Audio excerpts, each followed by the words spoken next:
Hello and welcome back to HardReset.Info.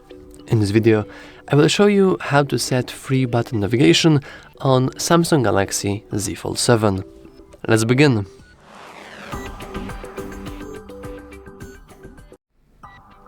So, let's say you are currently on the gestures, but you're not exactly sure how to use them, so we want to switch to free button. That's completely fine. First, you want to head into settings. Then, you want to scroll down a little until you will find a section called Display. Now, you want to click it, scroll down a little, and right here, under Edge Panels and Taskbar, we should see Navigation Bar.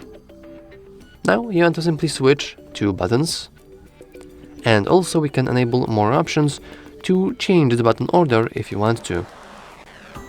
But that's about it. You can now use your system with free button navigation. Anyway, that's all for this video. If you found it useful, make sure to leave a like, subscribe, and as always, thanks for watching.